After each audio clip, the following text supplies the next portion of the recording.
اللہ رب العزت نے ارشاد فرمایا یا ایھا الذین آمنوا قوا انفسکم واہلیکم نارا، اے ایمان والو خود بھی دوزخ کی آگ سے بچو اور اپنے گھر والوں کو بھی بچاؤ. خود بھی بچو اور اپنے، ذرا زور سے بولو، اپنے گھر والوں کو بچاؤ. یہ اللہ فرما رہا ہے. اللہ ہم کو حکم دے رہا ہے دوزخ کی آگ سے بچو اور اپنے گھر والوں کو بھی بچاؤ. دوزخ کی آگ سے بچنا تو بہت دور کی بات ہے. میں بعض مسلمان کو دیکھ رہا ہوں دنیا کی آگ سے بھی نہیں بچ رہا ہے. دنیا کی ذلت اور رسوائی سے، دنیا کے تباہ کاریوں سے بھی نہیں بچ رہا. آپ بولے مول صاحب یہ دنیا کی آگ کون سی ہے؟ پہلے وہ دنیا کی آگ منہ میں سگریٹ کی شکل میں تھی نہیں، اور اب گٹکے کی شکل میں، اور پھر اس کے بعد وہ شکلیں اور اختیار کرتے کرتے شراب کی شکل میں بھی ہے، ڈرگز کی شکل میں بھی ہے، افیم کی شکل میں بھی ہے، زردے کی شکل میں بھی ہے، گانجے کی شکل میں بھی ہے. یہ جتنے ایٹموں کے میں نام لے رہا ہوں ان کے بارے میں ڈاکٹرز کا اور سائنس کا کہنا یہ ہے کہ اگر کسی کی عمر 60 سال لکھی ہوئی ہے یہ استعمال کرنے والا 45 میں چلے جاتا. کہتے میرے پیارے بزرگوں اور دوستو، مجھے بڑا تعجب ہوتا ہے ان لوگوں پر جو یہ گٹکے کھاتے ہیں.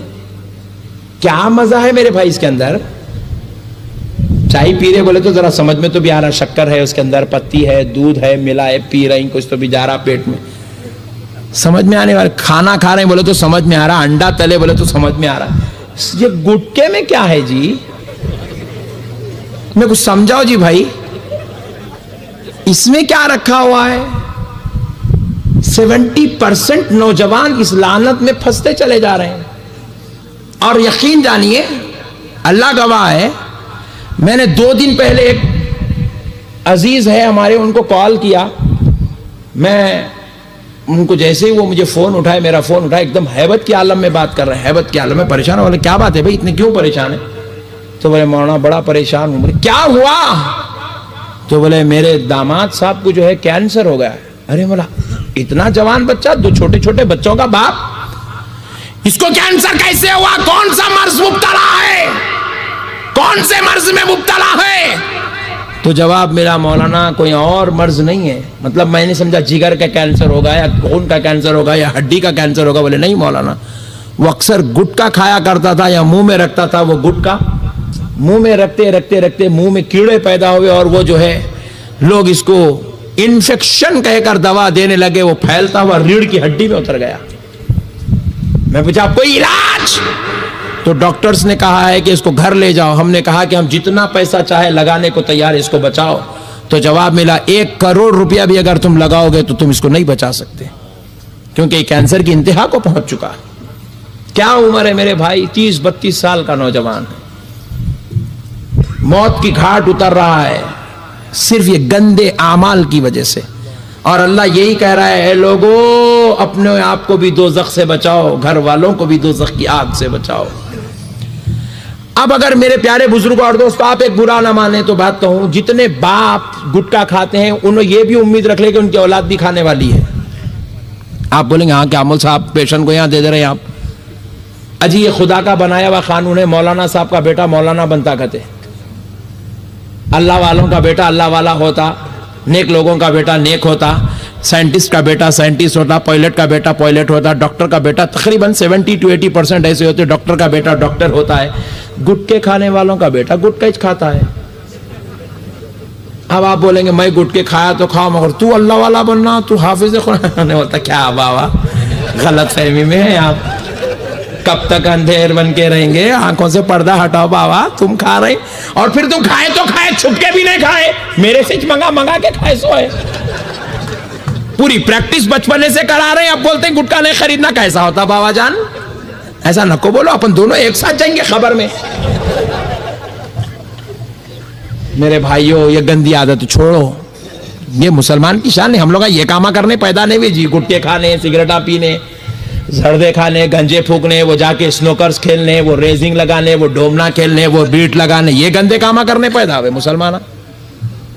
ارے اللہ نے ہماری پیدائش کا مقصد قرآن پاک میں بیان کیا. رب ارشاد فرماتا ہے وَمَا خَلَقْتُ الْجِنَّ وَالْإِنسَ إِلَّا لِيَعْبُدُونَ.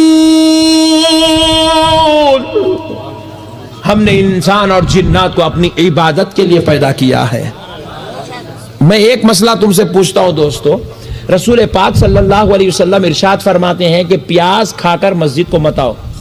یہ میری شریعت ہے میرے آقا کی, پیاز کھا کے مسجد کو مت آؤ. کیوں؟ کیونکہ پیاز میں, حالانکہ پیاز حلال ہے, جائز ہے, آپ روزانہ بغیر دالے کے سالن کھائیچ نہیں, آپ ایک دن بھی آپ کا بغیر پیاز کا نہیں گزرتا, ایوری ڈے پیاز کھا رہے ہیں آپ, حلال ہے, جائز ہے. مگر کچی پیاز کھا کر مسجد کو آنے کی ممانعت ہے. پوچھا گیا کیوں؟ تو رسول اللہ ارشاد فرماتے ہیں کہ جب تم پیاز کھاتے ہو اس کے کچے ہونے کی وجہ سے منہ سے جو بو آتی ہے, حلال چیز کی جو بو آتی ہے, جائز پیاز کی جو بو آتی ہے, اللہ اور اس کے رسول نے جس کا ذکر قرآن نے حدیث میں کیا ہے, اس پیاز کی بو اگر تمہارے منہ سے آتی ہے تو مسجد میں مت آیا کرو, کیونکہ مسجد میں رہنے والے فرشتوں کو تکلیف ہوتی ہے.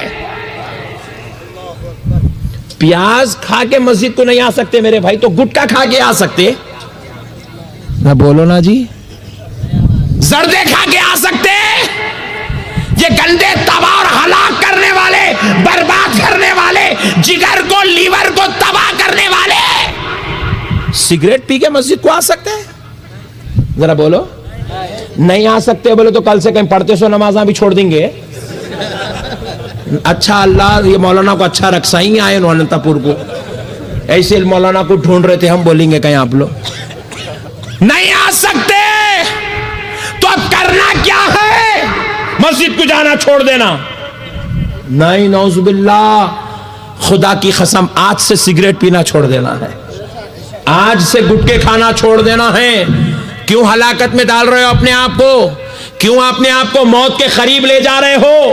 کیوں اپنے آپ کو خودکشیوں کے گڑھوں میں ڈال رہے ہو مسلمانوں؟ تمہیں اللہ اور اس کے رسول کا واسطہ, تم گٹکے کھانے پیدا نہیں ہوئے ہو, تم اپنے رب کی دین کا جھنڈا بلند کرنے کے لیے پیدا ہوئے ہو. تم مصطفیٰ جان رحمت کی عشق اور محبت کی بات کو عام کرنے پیدا ہوئے ہو, سنتوں کو زندہ کر کے دنیا میں پھیلانے کے لیے پیدا ہوئے ہو, بت پرستی کرنے والوں کو خدا سے جوڑنے کے لیے پیدا ہوئے ہو, اپنے ماں باپ کو خوش کر کے اللہ کو راضی کرنے کے لیے پیدا ہوئے ہو. کوشش کریں گے میرے بھائی, چھوڑ دیں گے میرے بھائی گٹکے کھانا؟ دیکھو آواز پوری ختم ہو گئی. یہی ہے مصیبت. مول صاحب تم اچھا بولتے بول کے آئے, دیکھو ہم لوگ بولو تم, مگر یہ سو باتیں نہ کو بولو. میرے پیارے بزرگوں اور دوستوں, آج ضرورت ہے مسلمان کو اللہ اور اس کے رسول کی رضا کے لیے زندگی گزارے. اجی میرے بھائی, اس دنیا سے صدام حسین جیسا شہنشاہ چلے گیا, گیا نہیں گیا؟ کچھ لے گیا؟ لے گیا. پھٹی کوڑی بھی ساتھ میں لے گیا, صرف 2 گز کفن کے علاوہ کچھ بھی نہیں لے گیا. اس دنیا سے صرف کفن لے گیا میرے بھائی, نہ اپنی سلطنت لے گیا, نہ اپنی سرداری لے گیا, نہ اپنی شہنشاہت لے گیا. ارے لے جانا تو دور کی بات ہے, بچا بھی نہیں سکا. ظالموں نے اس کی شہنشاہت کو لوٹ لیا. ارے جس کے پاس سب کچھ تھا وہ کچھ نہیں لے گیا. ہم تو غریب مسلمان ہیں, ہمارے پاس ہے کچھ نہیں, تو ہم کیا خاک لے کے جائیں گے؟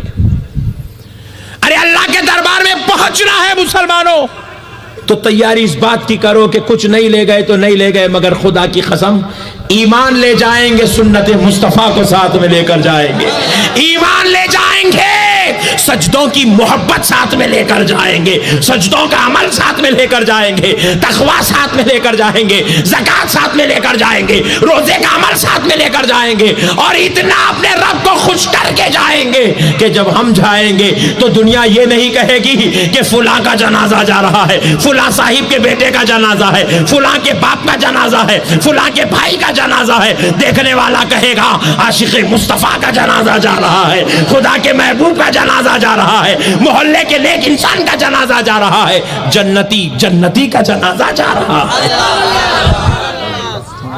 نعرہ تکبیر, نعرہ رسالت, فیضان جامعہ نظامیہ, فیضان بابا فخرالدین سرکار علامہ احمد نقشبندی صاحب قبلہ، تحریک صدائے اہل سنت، تحریک صدائے اسلام، نعرہ تکبیر، نعرہ رسالت۔ اللہ رب العزت نے ارشاد فرمایا یا ایھا الناس کلوا مما فی الارض حلالا طیبا ولا تتبعوا خطوات الشیطان انہ لکم عدو مبین۔ اے لوگوں، کھاؤ جو کچھ تمہارے رب نے تمہارے لیے حلال کیا، پاک کیا۔ کھاؤ کہہ رہا ہے اللہ، کھاؤ۔ کیا کھانا ہے کھاؤ بول رہے اللہ تعالیٰ۔ اب انہیں کھا رہے بولے تو پیچھے پڑے ہوا ہے، وہ قرآن میں ہے کیا، وہ حدیث میں ہے کیا، وہ فاتحہ کئی کو دلا ہے، وہ سامنے کئی کو رکھے، وہ بوندی کئی کو چڑھا ہے۔ ارے کھا رہے بڑے بھائی، اللہ تعالیٰ کھاؤ بول رہے ہیں بھائی، اور خالی یا ایھا الناس بول رہے ہیں اللہ تعالیٰ۔ یا ایھا الناس، خالی یا ایھا الذین آمنوا نہیں کہہ رہے ہیں، یا ایھا الناس کہہ رہے ہیں۔ صرف ایمان والوں کھاؤ نہیں، لوگوں تم بھی کھاؤ بول رہے ہیں، ایمان نہیں لایا جان تو بھی کھا رہے بھائی بول رہے ہیں۔ تو کھا میرے بندے، میرے بندے قرآن میں ہے شربت حرام۔ ارے خدا بول رہا کھا، تو حرام کا فتویٰ کو لگا رہا رہے بھائی۔ میرے پیارے بزرگ اور دوستو، یہ عجیب و غریب قوم ہے، کہاں سے آئے ان لوگ سمجھ میں نہیں آیا میرے کو اب تک، کہاں سے نکلے، کون ان لوگوں کو نکالا، کہاں سے آ گئے ان لوگ۔ اللہ تعالیٰ کیا کہہ رہا ہے دیکھو، یا ایھا الناس کلوا مما فی الارض حلالا طیبا۔ اے ایمان والو کھاؤ وہ جو کچھ تمہارے رب نے تمہارے لیے حلال کیا اور پاک کیا۔ محرم کا شربت لگ جائے گا حرام۔ ارے بولا کائے کا حرام؟ کیا اس کے اندر نعوذ باللہ شراب ملے ہوا ہے حرام ہونے کا؟ گڑ کا پانی یہ پی بھائی، قوت آتی بول کے پلا رہے تھے کو، حرام کر۔ گڑ خدا حلال کرتا تو حرام کر رہا۔ مینٹلی ریٹائرڈ ہے میرے بھائی لوگ۔ ہاں فاتحہ کیا سو میں نے کہا تھا، کئی کو نے کہا تھا، ٹینشن کیا ہے؟ فاتحہ ہی دی ہے نا، بھجن تو نہیں پڑھے نا اس پہ، منتر تو نہیں پڑھے نا، گیتا پڑھے کیا نہیں، قرآن پڑھے۔ اچھا، اور اس کی حماقت دیکھو، فاتحہ پڑھے تو پوچھتا قرآن میں ہے کیا فاتحہ دینا؟ ہاں میں پریشان ہوا، پریشان ہو کے پوچھا میاں یہ میں جو سورہ فاتحہ پڑھا کس میں ہے بھائی؟ ذرا زور سے بولو، یہ سورہ اخلاص کس میں ہے؟ اور یہ درود پڑھو بول کے حکم کس میں ہے؟ پھر میں قرآن میں سے قرآن پڑھ رہا ہوں، فاتحہ پڑھ رہا ہوں، قرآن میں سے اخلاص پڑھ رہا ہوں، پھر انہیں پوچھتا قرآن میں ہے کیا؟ بات سمجھ میں آئی؟ ارے قرآن میں ہے کیا بات؟ سورہ فاتحہ قرآن میں اچھا ہے، قرآن میں سے سورہ فاتحہ نکال کے پڑھے تو پوچھتا قرآن میں ہے کیا؟ تو پتا چلا جب اللہ عقلیں چھین لیتا ہے تو دین نکال لیتا ہے، اور جب دین لینا چاہتا ہے تو عقل چھین لیتا، سمجھ میں نہیں آتا۔ قرآن پڑھے تو پوچھ رہا قرآن میں کیا کہتے۔ میرے پیارے بزرگ اور دوستو، بہرحال یہ جاہلوں کی باتیں چھوڑو، ان کے پیچھے پڑے تو اب 2 دن بھی تقریر کر دو کم ہے ان کے اوپر، مگر اب سنو میں جو بات عرض کرنا چاہتا ہوں۔ اللہ کہہ رہا ہے لوگوں کھاؤ وہ جو کچھ تمہارے رب نے تمہارے لیے حلال کیا اور پاک کیا۔ پھر اس کے بعد اللہ ارشاد فرماتا ہے وَلَا تَتَّبِعُوا خُطُوَاتِ الشَّيْطَانِ، شیطان کے نقش قدم پہ مت چلو، کیونکہ وہ تمہارا کھلا دشمن ہے۔ کون ہے؟ وہ تمہارا سب سے بڑا دشمن ہے، وہ تم کو تباہ کر دے گا، برباد کر دے گا۔ اور آج کی تباہی کیسی آ رہی ہے میرے بھائی؟ آج کے زمانے میں سب سے بڑی شیطان کی نقش قدم جو ہمارے اندر پائی جا رہی ہے، خود غرضی، سیلفش۔ آج کے مسلمان کو میں دیکھ رہا ہوں، بس ہر کوئی اپنا اپنا لگا، بھائی سے اس کا کوئی تعلق نہیں، بہن سے اس کا کوئی تعلق نہیں۔ حد تو یہ ہو گئی آج 70% نوجوان ایسے ہیں جو بیوی مل گئی تو ماں باپ سے بھی رشتہ توڑ رہے ہیں، تھوڑی دولت آ گئی خاندان سے رشتہ ختم، بیگم مل گئی اب اماں باپ کو جی بولتے کیا، ایک دم برا دکھ رہا ہے، جس کو گلٹی فیل ہو رہا ہے۔ پیدا ہوئے جب سے لکڑیاں لے کے مارے سو اس کو، پیدا ہوئے جب سے اس کو برا بولے، کس کو برا نہیں لگا، یہ کو بن کر پیدا ہوئے جب سے اس کو بولے, اس کو برا نہیں لگا, مگر اب جو ہے میری بیگم کے سامنے نہیں بولنا. بولے بیگم کے سامنے مت بولو. میرے کو بہت گلٹی فیل ہو رہا ہے, میری بے عزتی, میں انسلٹ فیل کر رہا ہوں. میرے پیارے بزرگ اور دوستو, ذرا غور تو کرو.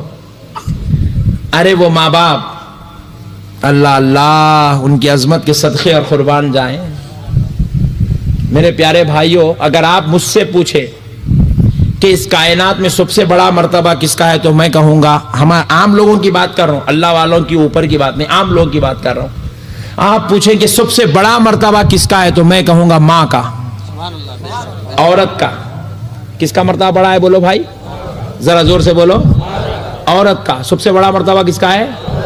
کیونکہ میرے بھائی, عورت اس کائنات میں سب سے بڑی نعمت ہے خدا کی. اس سے بڑی نعمت کچھ بھی نہیں ہے اس کائنات. خدا کی سب سے بڑی نعمت عورت ہے.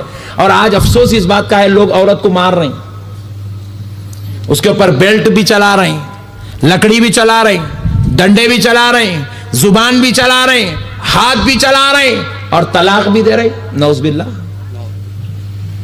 میرے پیارے بزرگوں اور دوستوں, سب سے بڑا مرتبہ اس کائنات میں عورت کا ہے. آپ پوچھیں مول صاحب, اتنی بڑی بات اب تک نہیں سنے, وہ پیدا جب سے نئی بات معلوم ہو رہی. دیکھو میرے پیارے بھائیوں,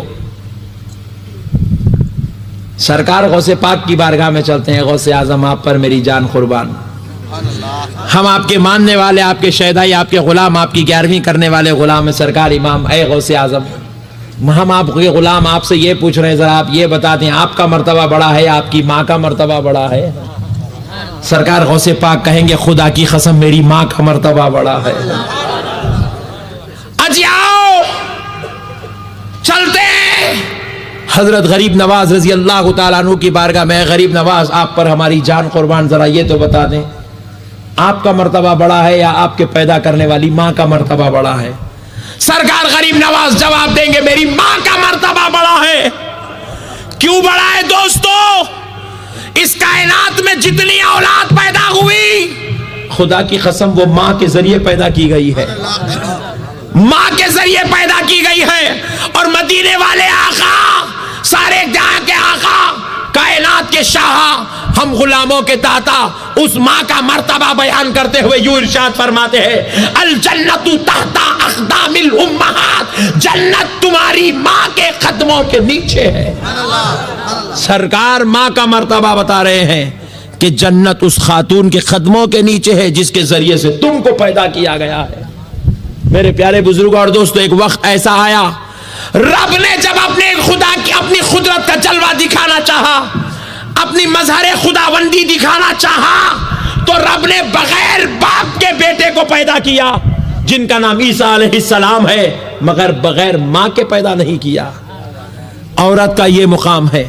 لیکن افسوس, آج دنیا میں ہم نے اس عورت نام کی عزت کو نیلام کر دیا ہے. مگر افسوس, آج کا مسلمان اس عورت نام کی عزت کو فراموش کر دیا ہے. بغیر برقع اس عورت کو میدان میں لے کر نکل گیا, بازاروں میں لے کر نکل گیا, ان کے اوپر سے پردے ہٹا لیے گئے ہیں.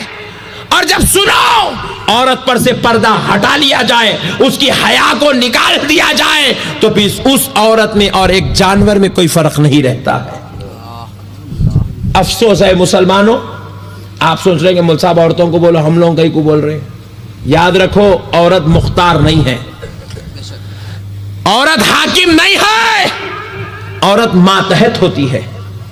وہ پیدا ہوئی تو باپ کے ماتحت تھی, بڑی ہوئی بھائی کے ماتحت تھی, بالغ ہوئی شوہر کے ماتحت ہے, بوڑھی ہوئی پوترے اور نواسوں کے ماتحت ہے. اللہ نے عورت کو کہیں بھی تنہا نہیں رکھا, ہم کو ان کا کفیل بنایا ہے. اور یہ ہماری ذمہ داری بنتی ہے کہ ہم ان کو پردے کا اہتمام کروائیں, ان کو حیا کا پیکر بنائیں, ان کو اسلام کا پابند بنائیں, ان کو رسول اللہ کی سنتوں پر, شریعت پر عمل کرنے والا بنائیں, ان کو جھگڑوں سے پاک ذہن دیں, اختلافات, فتنوں اور شر سے بچانے والی تعلیم ان کو عطا کریں. یہ ہماری ذمہ داری ہے. لیکن ہم کہاں کر رہے ہیں یہ کام؟ ہم خود اس کو فتنوں کا سبب بنا رہے ہیں, ہم خود عورتوں کے بیچ میں بیٹھ کر عورتوں کو لڑانے کی ترکیب بتا رہے ہیں. ایک شوہر آتا ہے اپنے گھر میں, اپنی بیگم سے پوچھتا ہے کیا ہوا, آج کچھ ٹینشن ہوا کیا, ذرا منہ ذرا چڑھا ہوا دکھ رہا تمہارا. لو, عورت کو ویسے باتاں پوچھے تو نہیں بھی ہے تو انہوں چڑھا لیتے, انہوں ناخیس الخل ہے جی, ان سے ایسے باتاں نہیں پوچھنا. عورت ناقص العقل ہے. کیا بیگم آپ ذرا غصے میں دکھ رہے, بول کے دیکھو جا کے آج ایک پریکٹس کرو, آج ایک نئی پریکٹس. انہوں اچھے ٹھنڈے کول بھی رہتے ایک دم, ہاں غصہ ایسا, میرے کو غصے میں دیکھو جتنا ان کو ٹینشن ہو رہی, آ جاؤ غصے میں, 2 منٹ میں آ جاتی ہے عورت. میرے پیارے بزرگ اور دوستو, باوا بیٹی کو ودا کر رہا ہے, شادی کر کے دے رہا ہے, دیتے وقت رو رہی بیٹی تو ایسا سینے کو لگا کے کان میں بول رہا, بیٹی پریشان رکھو, تیرے ساس کچھ بھی بولے تو میرے کو فون کر, میں 2 منٹ میں آ جاتا ہوں. ارے تو آنے والا پھر ودا کر رہا ہے, اس کے گرے بڑے بھائی رکھ لینا گھر میں, نہیں بھائی. اور آج کا نوجوان بھائی اپنی بہن کو جو ہے بول رہا, آپ جاؤ کالج کو, بھیا چھوڑ دو بھیا, نہیں تم جاؤ, میں نہیں چھوڑتا. ارے نعوذ باللہ من ذالک. ارے نوجوان, لعنت ہے تیری اس جوانی پر اگر تو اپنے بہن کی حفاظت نہیں کر سکتا ہے. کیونکہ ایک عورت کی مثال بزرگان دین فرماتے ہیں بکری کی مانند ہے. کس کی مانند ہے, ذرا زور سے بولو, بکری کی مانند ہے. اور غیر آدمی کی مثال بھیڑیے کی مانند ہے. بھیڑیے کو راستے میں جب بکری دکھتی ہے وہ بغیر کھائے خاموش نہیں رہتا. اسی طرح ہے نوجوانوں, جب ہماری ماں بہن بیٹیاں راستوں میں نظر آتی ہے, تم یہ امید مت رکھو کہ محلے کے نوجوان نہیں چھیڑنا, ان لوگوں کوئی بھی ہماری بہنوں کی طرف نہیں دیکھنا, کوئی بھی آنکھ نہیں اٹھانا, یہ ناممکن ہے, یہ غلط بات ہے. جب بکری راستے میں نکلتی ہے تو بھیڑیا کھانے کی کوشش کرتا ہے. اسی طرح جب کوئی غیر مرد عورتوں کو دیکھتا ہے تو گندی نظر اس پر پڑتی ہے, کیونکہ یہ خدا کا بنایا ہوا قانون ہے. اپنی بیٹیوں کی حفاظت کرنا سیکھو مسلمانوں, اپنے بیٹیوں کو بچاؤ. آج ہماری نادانیاں, ہر بیٹی کے ہاتھ میں فون دے کے رکھے ہوئے. کئی ایسے طلاق ہمارے معاشرے میں ہو گئے ہیں, کئی ایسے طلاق ہوئے. لڑکیوں کو غلط انداز میں فون دے کر رکھا گیا, شادی کے بعد اس کا غلط استعمال ہوا, شوہر نے دیکھا طلاق دے دیا. کیوں دیا جاتا ہے؟ میرے پیارے بھائیوں, اللہ اور اس کے رسول کا واسطہ اپنے گھروں میں عورتوں کو فتنوں سے بچاؤ, اور جا کر اپنی بیویوں کو, اپنے ماؤں کو, اپنے بہنوں کو کسی نعوذ باللہ غلط تعلیم مت دو, بلکہ خود سدھر جاؤ. آج سے اپنی بہنوں اور ماؤں کی حفاظت کی ذمہ داری لے لو, اور یہ یقین کے ساتھ زندگی گزارو کہ جب تک زندہ رہوں گا میں اپنی ماں بہن بیٹی کا محافظ بن کے زندہ رہوں گا.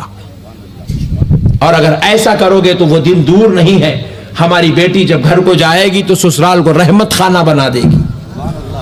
آج عذاب بنا ہوا ہے میرے بھائی. کئی ایسی لڑکیاں ہم نے اپنی آنکھوں سے دیکھی ہے, جمعگیوں سے پہلے خود پولیس اسٹیشن کو جا کے کیس بک کر کے پورے سسرال کو جیل میں بٹھا کے گھر کو واپس آ گئے. کیوں؟ ان کے ماں باپ نے ان کو تعلیم ہی ایسی دی ہے, تربیت ہی ایسی دی. اور سنو, مدینے والے آقا کیا ارشاد فرماتے ہیں. میرے آقا رحمت للعالمین صلی اللہ علیہ وسلم کی بارگاہ اقدس میں چند خواتین بیٹھی ہوئی ہیں, سرکار خواتین کے اجتماع سے خطاب کر رہے ہیں. آقا نامدار مدنی تاجدار دونوں عالم کے مختار سید الابرار صلی اللہ علیہ وسلم کی بارگاہ اقدس میں ایک خاتون کہتی ہے, یا رسول اللہ, میرے آقا مجھے کوئی ایسی نصیحت فرما دے جس کی وجہ سے میں جنتی ہو جاؤں, جس پر عمل کر کے میں جنتی ہو جاؤں. تو سرکار نے پوچھا تمہیں کتنی اولاد ہے؟ بولے یا رسول اللہ مجھے 3 بیٹیاں ہیں. کتنے؟ 3 بیٹیاں ہیں. سرکار نے ارشاد فرمایا جاؤ اپنی ان 3 بیٹیوں کی اچھی پرورش کرو, اچھے اخلاق سکھاؤ, دینداری سکھاؤ, نیکی سکھاؤ, اور نیک شوہر سے ان کا رشتہ کر کے دو, نیک آدمی سے ان کا رشتہ کر کے دو. اگر تم ایسا کرو گی